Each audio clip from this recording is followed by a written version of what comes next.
Well, all right, ladies and gentlemen, welcome here to another edition of the Snake Sports Talk Show. We are live in Las Vegas.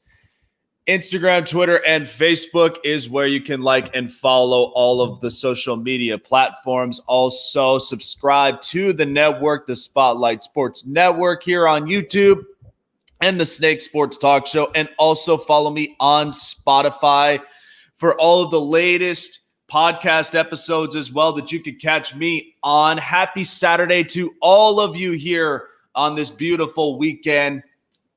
Man, it's so beautiful here in the Vegas Valley. We're supposed to be getting some high temperatures up over here, so things are really heating up. But there are a couple of things that are basically heating up here because, we've got through a whole entire week. The Stanley Cup playoffs are currently going on. It's been exciting. It's been a lot of fun. And also, too, the NBA is finally shaping up their playoff brackets as well for us to watch, to watch playoff basketball. We're finally excited for that. But there's so much that we gotta end up unloading here and this pack of this week. So I'm excited to do that. But let me point this out. Something that I do want to start off with this show. Because right now, with all this uncertainty, we're all trying to figure out and we're all trying to maintain as much as we can until we actually come to a solution. We come to, we basically find the solution to the problem, especially with what's happening with this pandemic and everything else. There's one thing. Because look, we got basketball back. Hockey is back. Baseball itself is going on as well. And we're not sure. There are some uncertainties when it comes to the NFL. And it seems like all of them are all systems go. They're all ready to go. They're all planned out. But there's only one sport that I'm afraid is in trouble, and that's college football. So throughout the midst of this, and I have one big prediction. I feel like either in a week or two, we might not have a college football season. And all of this had to start with two of the Power 5 conferences that opted out and they canceled their season. That was the Pac-12 and the Big Ten. So only three of those Power 5, the ACC, the SEC, and the Big 12 are the only ones that have yet to make a decision. But it doesn't seem like it's going to go well for college football. Lots and lots of revenue may end up dropping. And this is something where each of the campuses and the NCAA is going to have to find some way to truly make that up. And look, I love college football. I absolutely love it. It's so much fun, and the atmosphere. You go to one of the small town cities. Take, for instance, I love watching Boise State football. And Boise State loves their program. They love their football program. And they've been very, very competitive, whether they were in the WAC or they were in the Mountain West, whichever conference that they play under. They're very competitive. Maybe not to a competitive standpoint like an Oklahoma or an Alabama or LSU, but they are one of those programs that are getting better and better every day. So without a college football season, lots and lots of generated revenue is going to be lost. And that's going to be a tough hurdle to really recover from because the students and the campus, they rely on students to be there. That's the only way that they make their revenue because college football is one of their biggest programs all around, and they got to fill the seats. They got to fill in the seats at their home stadiums. And plus, the students, they go back to school. I had a proposal the last weekend that I thought would have been interesting because with the 10 in-conference games, the whole point was all of the college students to go back to school, play in their home stadiums, and play within their conferences and within their regions, that was where BYU and Notre Dame, they would have needed to join a conference. And they would have needed to be somewhere to be within the region so that way then they get the networks, they get the competition, and so on and so forth. But what was interesting to me is that if they brought these kids back into the college campuses, you have to think about it. These campuses, depending on the region, I mean, they're great. They're beautiful college campuses. And the other thing that you also have to keep in mind, because the plan, what I thought would have been great, is the second that these kids come back, because it has to deal with students and it also has to do with student athletes. The student athletes are there to playing those seasons, and not to mention taking online schools, I'm sure, online classes, maybe you meet up once, if not twice, physically inside the campuses.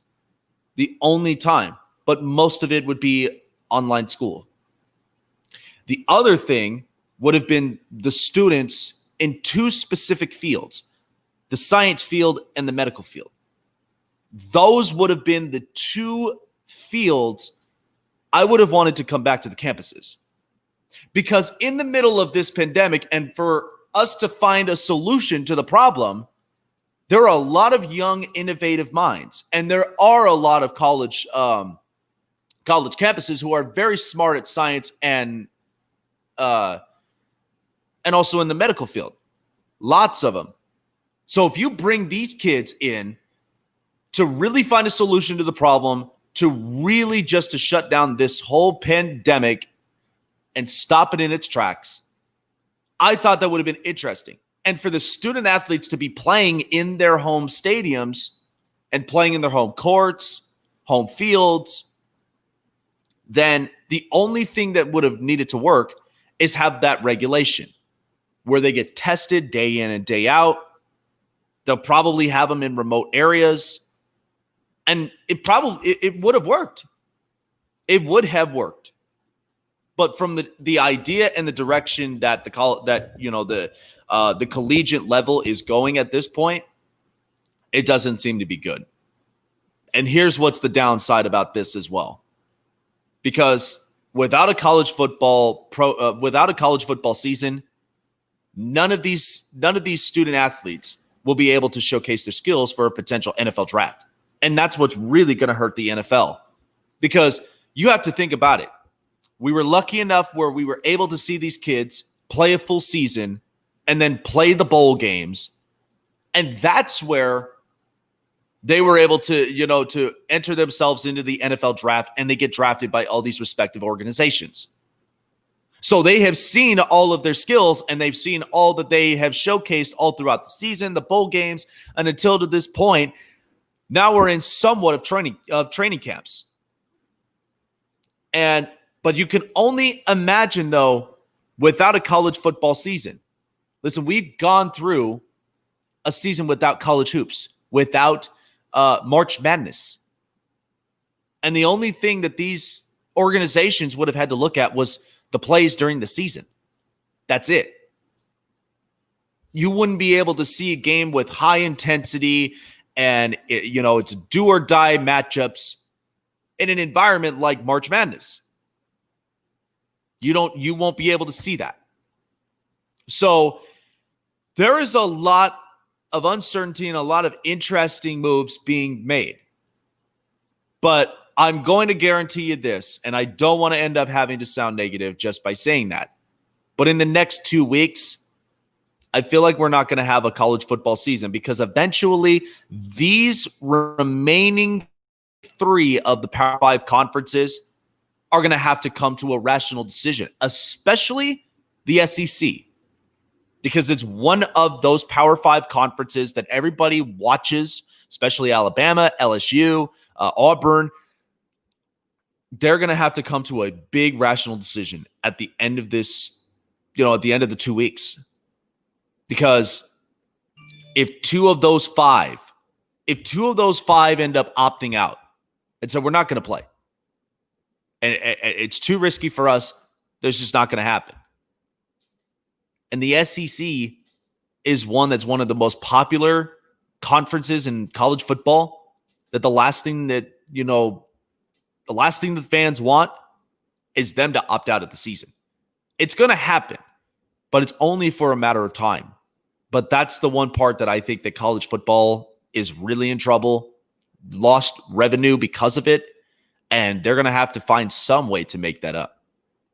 But I don't think it's going to be really, really pretty. And especially when it comes to these college athletes and a lot of these students, it's such a hard time. Such a hard time to really kind of navigate through this obstacle. So hopefully we'll have some sort of wording, but that's kind of where, I'm standing in this direction. 2 weeks. I don't think we'll have a season. I feel bad for some of these kids because, again, COVID itself was not planned. Everything just happened right there out of the blue. And now that we're trying to navigate through this obstacle, we're trying to find a solution to this problem and trying to kill off this virus as quick as we can. Like this has been unlike anything that I've ever seen in my lifetime. And it's terrible. It's absolutely terrible. But I feel for these college kids, and hopefully something good comes out of it. But it doesn't look like things are going to be generating it the right direction. So the NBA playoffs is ready to be set. And there are a bunch of teams out there who punched their tickets in, Portland, I know, being one of them. And I've talked to a lot of people about it, and I will talk a little bit more about Portland and Damian Lillard a little later on here in the show.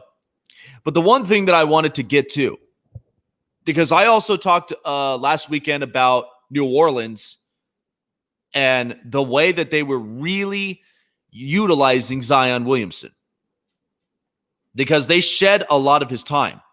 He was playing 30 to 33 minutes on the floor, and then he got cut to 15. I would have put him at 20, 22 if it were me, because at least it would have been the added points. It would have been the rebounds, any way to keep, New Orleans to be competitive. But I think at the end of the day, New Orleans knew maybe this is not the year. Next year will definitely be an even better year. And so, but a lot of this rant and rave. Now I know that I've got people that I've talked to, one of them being a big time Suns fan, but I'm looking at some of these organizations here on the very bottom here. And I look at the competitiveness, even being in the bubble. The Suns are 8-0, but they ended up getting knocked out of the playoffs. They get knocked out of their contention into the playoffs. That's because Portland and Damian Lillard, they've got a score to settle. They really, really do. So all these other teams that were up on the bottom, this is where I'm going to really distinguish them between them and the teams that we know are competitive, like the Clippers, the Nuggets, the Lakers, the Mavs, Jazz, Bucks, Celtics, Raptors, all sorts of these teams. These teams up on the bottom, because they started to rant and rave so much about them. And don't get me wrong, I love some of the players that play in these organizations. But you have these competitive organizations, as I've mentioned again. That's the Clippers, that's the Lakers, that's the Bucks, that's the Raptors, that's the Jazz, the Mavs, the Blazers, that's all of them. But the only ones that I could tell you on the very bottom who were fighting for their chances to get into the playoffs, those teams there are developmental organizations. That's the Suns. That's the Magic. That's, to me personally, now there may be some changes, but that's also the Chicago Bulls. And it's the Charlotte Hornets.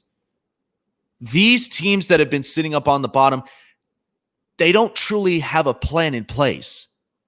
They don't have a plan in place. They're not looking for themselves to be competitive. They don't have exactly the right pieces to be a playoff contending and competitive team. They're just there to end up developing these players. So come 3-4 years down the road, they'll be ready to be shipped off to a new team. And listen, I understand how people feel about Devin Booker. I love the kid. Okay, I think he's a really, really good shooter. He's a really good young star. And after what had happened during the week where Draymond Green ended up getting fined $50K for tampering with Devin Booker.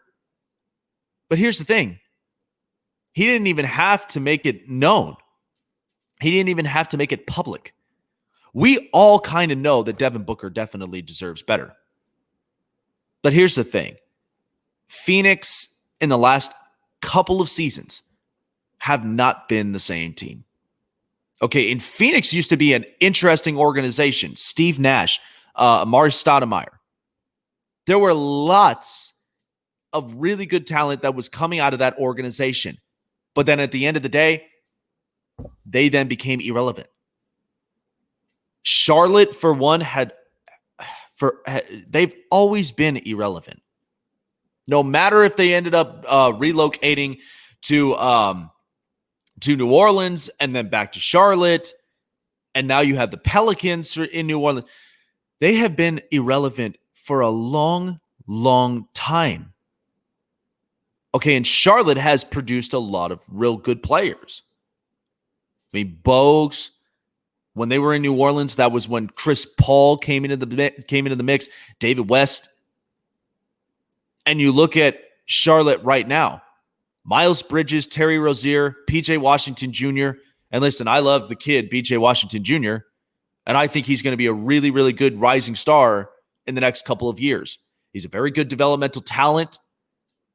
But those are some of those things that when you look at them, Orlando, they only rely on Aaron Gordon and a lot of these young kids, but they truly don't have the master plan behind this to really being a competitive team. They don't have that. And you look at Chicago. Chicago, of all organizations who we all used to love. I mean, we watched The Last Dance. We all used to love it when Michael Jordan, Scottie Pippen, Dennis Rodman, Tony Kukoc, Steve Kerr. You know, we used to love that era of basketball. But now, and I mean, even if you fast forward, the time when they had Derrick Rose. Derrick Rose was an unbelievable talent. But the problem of it is he couldn't stay healthy. And now he's on this journey road, and I'm so excited for him to still be playing basketball. I really, really am. And then you even got Detroit, another developmental team. Since the NBA Finals years back with Rip Hamilton, Ben Wallace, Chauncey Billups, they haven't been the same. And now a lot of them have become developmental teams. And this is the one thing. I'm not knocking on any of these organizations, but you have to understand the focus and the drive that they go through. The Clippers, they want to win a championship. They don't want to be the oddballs in the NBA. Dallas, Luka Doncic is unbelievable. He is probably one of the best young rising stars and a future MVP in this league. Okay, Portland, Damian Lillard is by far the second best shooter next to Steph Curry in this league. And he's got probably one of the best groups, CJ McCollum. And by the way, we're seeing the best version of Carmelo Anthony on the floor. And you got Utah that's kind of interesting. I didn't have so much high hopes. I mean, I had some good thoughts about them, but this is what's going to be interesting all throughout the playoffs. But I thought they're a competitive team. Denver, surprisingly, they're a competitive team with Jamal Murray, Nikola Jokic. So there are teams that have a focus, that have a drive. But all the rest of the ones, we can't really miss our eyes on the balls of what really, truly is the drive on some of these organizations. They don't have one. They don't have a big-time plan in place that can make this team, that can make their organizations competitive. They don't have that. And that's what's some of the problems of it. And one thing that I'll make clear, what they need to do, if you really want to truly balance out this league and make it competitive all the way around, demolish the lottery draft. Okay, this lottery draft doesn't work because the second that you have it, only very highly do some of these competitive teams get those number one lottery draft picks. Because I'll guarantee you that if the number one draft pick ends up going to Golden State, I think you all know what's on my mind. And I've been speaking about this multiple times. The second they get the number one, they're going to find ways to utilize it. But that's where I keep saying that the more and more this lottery draft goes around, and none of these developmental teams are going to change their drive. So get rid of this lottery draft. Do much what the NFL does. You have teams with losing records. At least these teams with losing records will have a chance. They'll have a chance to really build amongst their talent and grow and thrive, and maybe they might actually have a shot. Because again, you look at how many times, how irrelevant Cleveland has always been, with or without LeBron.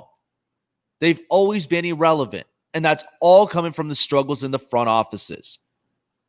And so this is where, if you really want to boost your front office and you really want to boost this team and not be so much of a developmental organization, get rid of the lottery draft. Go to a draft much like the NFL. Losing teams, they get those top 5 picks because at least they'll have a system they can build on. And all those teams, then that's going to end up forcing those teams to go and get some of the competitive ones to now have to get the best players out of the draft, out of college basketball. And so that'll be interesting. But that's where I'm like, they gotta shift their drive. They gotta shift their drive. If you want the whole league to be competitive and the league to be exciting, I feel like that may be one move that I would do. Coming up next, I'll be talking a little bit more on the NBA because at some point, and I'm going to bring it back, at some point, and you're watching Portland at their very best, but if they become the sleeper team that may cruise on through and get into the Western Conference Final, will Damian Lillard get the respect he deserves? I'm going to explain about that coming up next here on the Snake Sports Talk Show.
All right, ladies and gentlemen, for all of you that are tuning in here, welcome back to the Snake Sports Talk Show. Really do appreciate all of you guys. If you haven't already, like the video, subscribe to the channel, and hit the bell button for all of the latest notifications here on the show. We really, really do appreciate it. We appreciate all the love and support from you guys.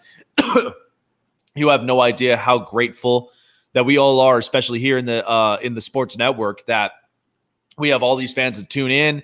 They interact with us, and I really, really do appreciate it. So one of the comments they mentioned about was the NBA is thinking about eliminating the lottery draft and doing a second bubble tournament for the teams that aren't in the playoff bubble. I don't think that it's such a great idea, to be honest, because I just don't think people are going to tune in to the teams that didn't make the playoffs, to be honest.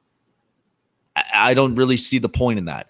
I feel like what needs to happen is that these teams need to reshape, redevelop, just get rid of the lottery draft.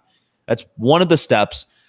And that way, then it'll help to get these teams, make these teams competitive at some point soon. And something that hopefully the NBA could be a lot better than where it currently stands as of right now. It's not to say it's not getting any worse, because Adam Silver's really been the catalyst to making all this happen. And he's been doing a great job doing that so far, and still 0 cases, which is the most, that's the most amazing thing. And it's such a blessing to have that. So kind of shifting back over to the NBA a little bit, because as I mentioned, I mean, I talked about these developmental teams, but there's one team in this bubble where I'm afraid that Utah, the Lakers, and some of these competitive teams need to watch out for. Because this team coming in, they had a mission. And their mission was they don't want to end up being the oddballs in the NBA. They want to win.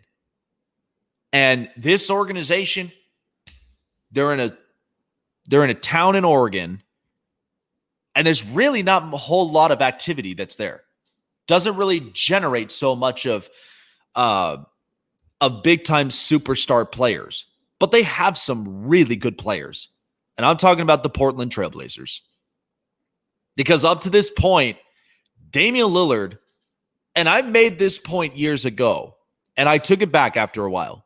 Because one point I made about Portland, I didn't think they were going to end up turning into the team that they are currently, and even in the last 2-3 seasons. But Damian Lillard has really figured this out. He's really figured this out. And Portland has now become one of the more competitive teams in the NBA. And you have to look at exactly as well the roster.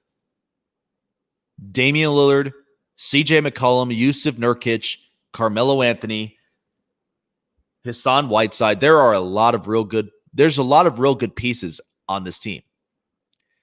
But in the last couple of games, I mean, you had seen how hard Damian Lillard had to play in most of those games. I mean, he had to come out as Dame time at that point just to give Portland the opportunity to be competitive, stay competitive, and had the chances of playing in the playoffs.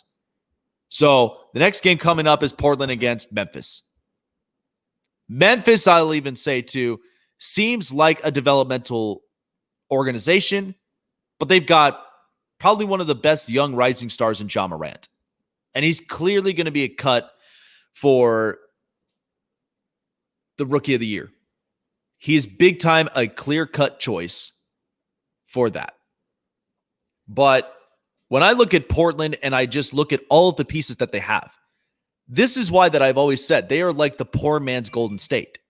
And the reason I say that, Dame, like Steph Curry, one of the best shooters there. CJ McCollum. Now, here's the thing. Between CJ McCollum and Klay Thompson, I mean, I will take Klay Thompson in a heartbeat because of just his control of the floor, his production, and what he means to Golden State. But CJ McCollum is also another one that, when it comes to Damian Lillard, is probably one of the best number 2 shooters next to him. Then you also have Yusuf Nurkic, who I think this kid's really, really good. And I'm glad that he's healthy, and I think really gives Portland a fighting chance. So up to this point, in all these teams that have come up, like I mentioned, even if Phoenix was 8-0, they don't have particularly the talents around Devin Booker. Outside of Devin Booker, look, DeAndre Ayton, nice kid, not completely set for NBA playoff potential, contention. And a lot of these other young kids, they still need more pieces. That's why when it came to Draymond Green, everybody knows the situation that Devin Booker is in, and didn't even have to be somewhere where it had to be made public and then get fined for tampering the idea. Of course, everybody knows. Everybody sees it. Everybody knows it. And Devin Booker, he deserves a lot more talent around him. But if there's anything that I watch with Portland, I mean, Damian Lillard has by far wowed us in so many ways. And as I've said years ago, I mean, I made this point. After LaMarcus Aldridge departed and went to San Antonio, I thought Portland was not going to end up being the team that they are. And regardless of having Damian Lillard, but they weren't going to end up developing into the team that they currently are. So the second I started to see the best version of Damian Lillard and CJ McCollum started to build on top of that, I mean, I took everything that I said back. And now Portland is playing in a competitive state where hopefully, I mean, I'd love to see Portland go far. But as far as how tough the competition gets, I mean, you got the Clippers, you got a lot of these teams. To me, if I'm the Lakers, I'd be worried. I would seriously be worried. And I've told a lot of Laker fans, and a lot of my friends are big-time Laker fans, and I've told them about this. Outside of the starting five, Lakers don't have a strong, legitimate bench. I don't think anybody realizes that. I love Alex Caruso. I think he's a really good kid, but he still has to have at least a little bit more time on the floor. And they're missing Avery Bradley and Rajon Rondo because Avery Bradley is still one of the best on-the-ball defenders that gives the Lakers a chance to really keep themselves back in the game. Now that they don't have him, they don't have Rondo, this bench is not strong enough. And here's the other thing, too. If you thought that having Anthony Davis was going to solve the Lakers' problems, they still are over-reliant on LeBron. They still are to this day. And that's the one thing that, if it were me, if the Portland Trailblazers played the Lakers, I'd be worried if I'm the Lakers. Because if Damian Lillard pulls off something that really wows us all, that's where I feel like we need to have the respect for Dame.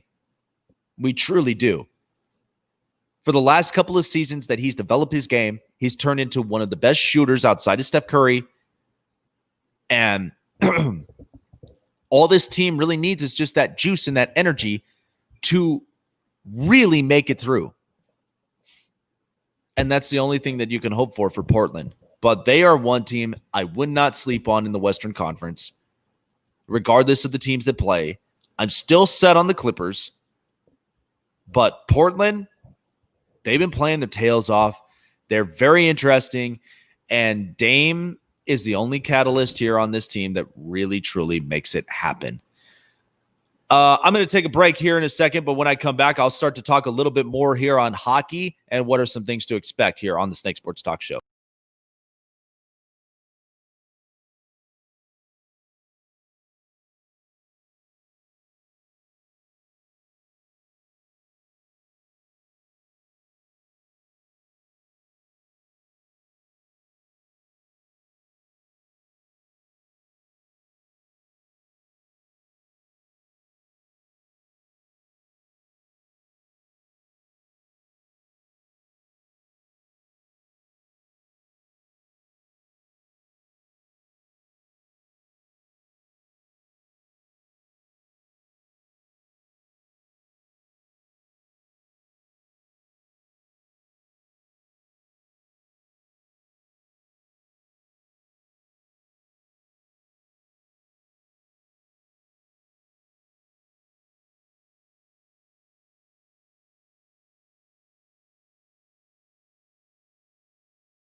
All right, ladies and gentlemen, welcome back here to the Snake Sports Talk Show. Appreciate all of you guys joining in. So there were a couple of breaking news, and I'm going to get to that as we get into the hot press. But something I wanted to point out here in the hockey realm, because you know what, it has been very, very, it's been very interesting watching the NHL Stanley Cup playoffs, and I've really, really enjoyed it. And it's been fun filled, and it's been very, very competitive. And look, I'm not too much of a homer guy, but Vegas has been red hot all throughout this playoffs. And I've really been excited to see them, excited to see hockey continue and go on his plan, and it's going by smoothly. And it's been really, really looking good for Gary Bettman and for the entire league.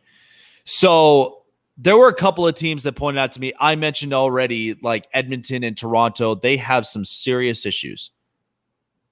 And so then there are a couple of teams that are here in this playoff run that aren't looking so good.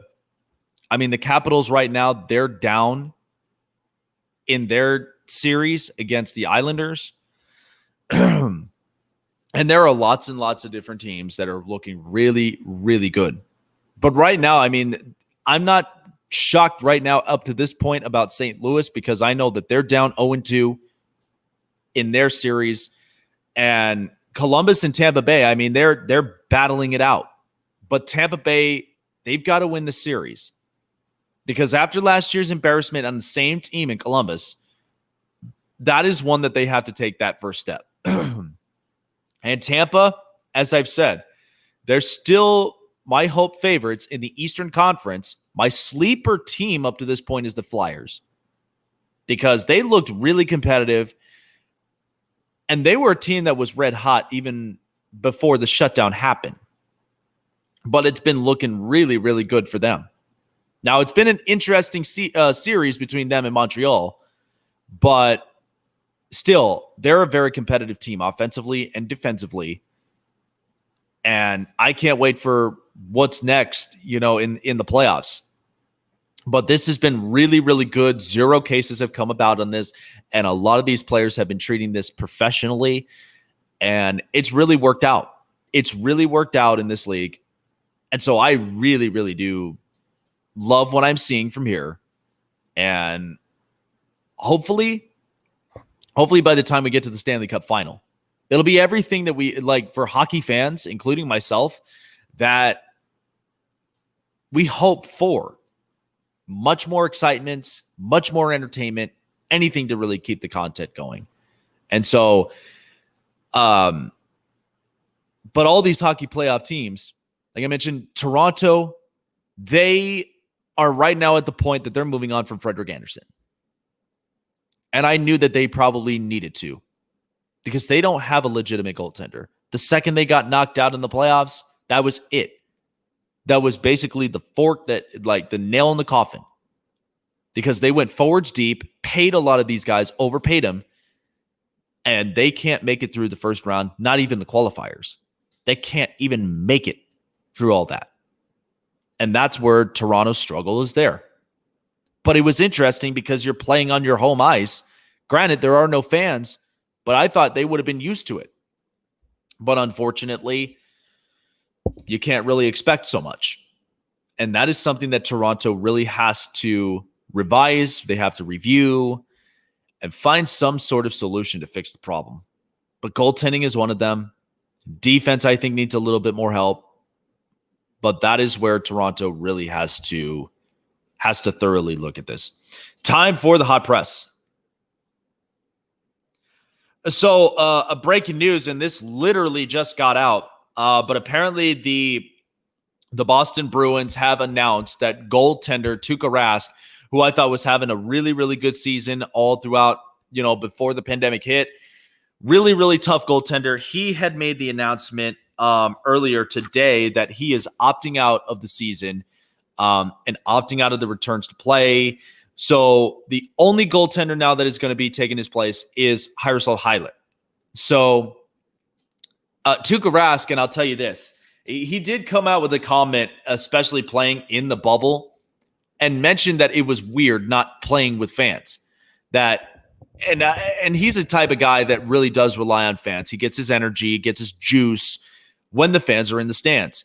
But now having Tuukka Rask kind of bounce out, I mean, listen, I have a really good buddy of mine who's a diehard Boston fan, Bruins fan in particular, and he's not going to be happy about this because at this point, Boston, I was not sold on them. I was really not sold high on the Bruins, even though that they have really good pieces. Don't get me wrong. David Pastrnak, Patrice Bergeron, Brad Marchand, Charlie Coyle. You know, they have some really good pieces, but now with Tuukka Rask out, that's going to hurt a little bit more of the goaltending. And that's going to ask Heilig a lot for him to be the toughest goaltender in this playoff run. I don't think Boston's going to make it through. I don't think after seeing this move happen and after hearing this in the news, I don't believe now the Bruins, they're going to make it through into the playoffs. I don't believe it. Even though that I think that they have real good talents, it's just not going to happen for them. Carolina, I feel like is going to end up taking this series, but Boston's really, really going to need to thoroughly look at this by the time that their time is over. So the Reds and Pirates, tonight's game ended up getting postponed after a couple of positive tests, and this was all from a Cincinnati player. They haven't revealed it yet, but a Cincinnati player had been tested for coronavirus, and now the game has been postponed for today. There have been a lot of postponements in baseball, and because of all of these positive tests. Now it's going to be interesting in seeing exactly what happens, and hopefully they'll get this resolved, because I know like St. Louis had been going through a hard time with it. Miami, I think, has fixed themselves to where they're back to play, but this hasn't been easy. It hasn't been easy for them. And then that's where it's going to be like, I mean, I'm glad baseball is back, but I feel like that they could have handled this very, very differently. Like they could have handled this like a spring training type deal. But the fact of the matter is they all had to play at their home fields, their home stadiums, all of them. They all had to play at their home fields. So it's been quite the challenge for baseball, but hopefully they'll get this resolved and then we'll be back to play shortly. So tonight, definitely catch up on tonight's UFC fight as the trilogy comes to an end, and it's a really, really good fight card. So you have Stipe Miocic against Daniel Cormier. I'm really excited about this one because I've watched this fight multiple times, with the amount of bouts, but this is what's really going to be interesting. And Sean O'Malley is one guy that I've seen highlights of his fights, and it's really, really good. Taking on Vera, I think O'Malley might end up winning this fight. But if I had to look at this Miocic and Cormier fight, I feel like DC is going to end up knocking him out, because DC, it has been interesting all throughout this time with the UFC, but they've been sharp. They've been sharp with all of their events. Dana White has really become the true catalyst of making this happen, and really having that set plan for all of these fighters and making sure that they are getting tested, negative results come back, and that they're staying healthy all throughout this time. So this is going to be interesting to me, because the last couple of fights I've seen Stipe against DC had been so successful in these fights. So I feel like this could be, and I'm not going to try to anticipate the idea, but I feel like that this could be the retirement decision at the end of the day.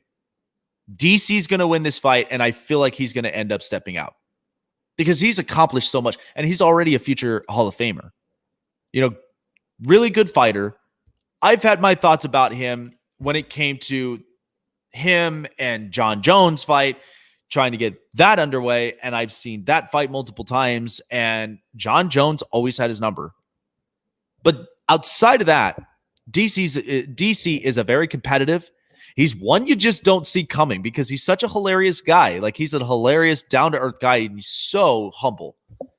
And so I feel like that this fight is going to go DC's way, but I think that that's where he's going to hang it up. And for respective reasons. And I think it's good. I mean, the guy he's coming up in age where he won't do this forever. But he's been really good all throughout the time. And I appreciate all of the real good memories that he's left on the octagon. But I think this is going to be a very, very talented fight. So definitely catch that on pay-per-view on ESPN. For all the prelims as well. Definitely not a fight to miss right there. So that was your hot press.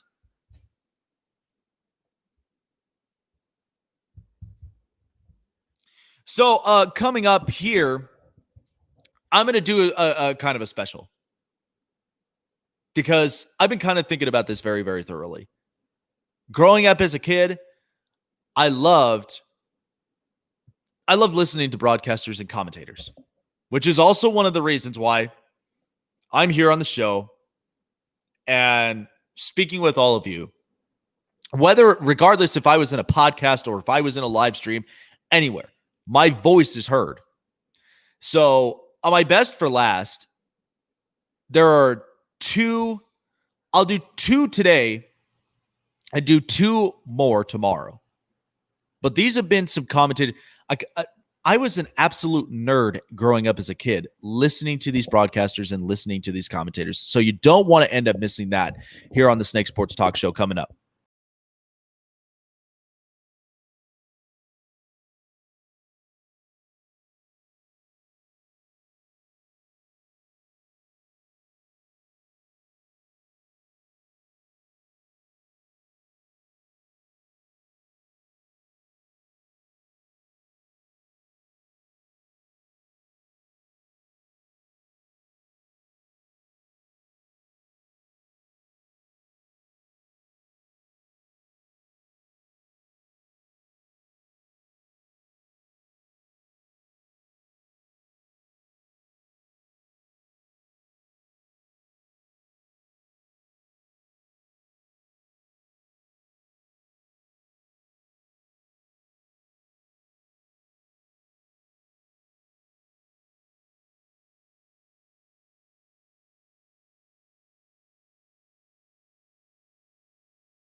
Well, ladies and gentlemen, I really, really do appreciate all of you guys stopping by and tuning in here up onto the show. We really, really do appreciate it. As I've said before, closing out this show, like me on Facebook, follow me on Twitter and Instagram for all of the social media platforms that I post up on a daily. Also, subscribe to the home network for the Snake Sports Talk Show. That is the Spotlight Sports Network, and also the Snake Sports Talk Show here on YouTube. Like, comment, subscribe, and hit the bell button for all the latest notifications to keep up with the show. And also follow me on Spotify for all of the podcast episodes that I post up as well. So on my best for last, because I think that this would be fun. So growing up as a kid, and a lot of people have told me this, I've talked to really good friends, real good family members, and you have no idea how much responses that I've gotten since even doing the show. And a lot of them were very impressed by how engaging that I am here on the show. And I mean, trust me, like I absolutely love doing what I do. I really, really, I truly do. Like I made this announcement in public that I changed professions because I love doing stuff like this. This is the stuff that really keeps my drive going. And I enjoy it. And I mostly enjoy it being with all of you who join in, who comment, who like, and just for the fan engagement. That's the one thing that's always been my drive, is having the entertainment for the fans. And growing up, like, if people even ask me, like, Jake, how do you even engage with some of your fans? Like, how did you build all the communication? Well, to me, I learned this all through college. I took a communications course, and I even took a readings course that really helped me to be in the position to where I am now. And communications, it was interesting, but at the same time, it was entertaining because it got me out of my comfort zone. And I'm now able to really speak to people both just on a communicating standpoint, and even in a business aspect. Because in some of these places, you got to be highly educated in any way. We're not talking about book educated, but we're talking about instincts. We're talking about thinking outside the box and finding the words to say. So in those communications, that's where I was fluent enough to speak better, clearer, and in a more professional tone. And everybody loves it. And believe me, I can't thank all of you guys enough for your guys' positive comments and your guys' motivations to keeping this show running and to make it the absolute best that it is. And we're only getting started, folks. That's why I love doing the show. And I love being here with all of you on a beautiful weekend, Saturdays and Sundays, just to be reviewing about what the week was. So growing up as a kid, what I used to love watching sports all the time. And I played sports. I played baseball. I played football. My parents usually sometimes encouraged me to play lacrosse. And even I'm watching lacrosse as of right now. And man, could you believe the television revenue that they got? It's crazy. But it looked so good. And it looked like everybody was having fun. And they were doing this right. But aside from that, when I would watch certain games, like I'd always watch baseball games because I used to love predicting what pitchers were going to throw to batters. My real dad and my pops, we done that all the time. Whatever the pitcher was setting up for, that was the pitch he was going to throw. And you had the batter there. You basically had to figure out what was the pitch you were going to throw to him to strike him out or get him out. So, but I always loved listening to the broadcasters and the commentators. I mean, there are so many. There are so many on there. Hawk Harrelson was a really good one. I absolutely loved one that I will definitely do for sure, and that is Vince Scully. Because I will tell you this, listening to him always felt like I was hanging out on a Sunday afternoon with my great-great-grandfather, God rest his soul. Because it was life. It was life, and there was a bonding between the two of us. And granted, for all of us grandkids and great-grandkids, like we all loved our grandpa. And the fact that he was the cornerstone of our family and was one that, like, when you see it, you just see life in his eyes. He's experienced all of it. Went through the Roaring 20s, the Great Depression in the 30s, not to mention the World Wars. And no matter what, did what he could to make a living and try to stay stable. And until it just became one of the greatest stories I hear. And this is all 92 years in the making. So when I listened to Vince Scully all the time, I mean, he talked more about life rather than it just only being baseball. And those were one of the things that I really, really, truly enjoyed. So, oh yeah, Al Michaels, he's a really good broadcaster. You know, I used to love listening to Al Michaels and John Madden at the time before Chris Collinsworth came in. And Chris Collinsworth is a real good analyst as well, don't get me wrong. But I used to love that years ago when John Madden was in the building and he was talking and broadcasting with Al Michaels. That was one of the best things. So here's where I'm going to do my imitations here on two guys. I'm going to do my Vince Scully one, and then I'm also going to end up doing Hawk Harrelson, because the both of them, like they are such great broadcasters for both their respective teams. So here's where I'll start this off with Vince Scully. So, like I said, I'm such a complete nerd when it comes to this, but here we go. This is my best Vince Scully impression. It's time for Dodger baseball. Live from Dodger Stadium, Spectrum Sportsnet presents the Dodgers as they take on the Arizona Diamondbacks. Hi, everybody, and a very pleasant Saturday to you, wherever you may be. Welcome to Dodger Stadium. It's going to be a great matchup between the Dodgers and the Arizona Diamondbacks. On the mounds for the Diamondbacks, you've got Robbie Ray starting here, and he's looking to put up a real good number, especially being in the National League West. And on the mound for the Dodgers, you have Walker Buehler, youngster, great throwing arm, great velocity, and is waiting to get a win for the Dodgers tonight. So coming up here to the plate is Cody Bellinger. Bellinger, last year's MVP, put up staggering numbers that you just don't see coming for some of these young studs. Here's the 2-1 pitch, is swung on and hit into deep right field, back towards the wall. It is gone.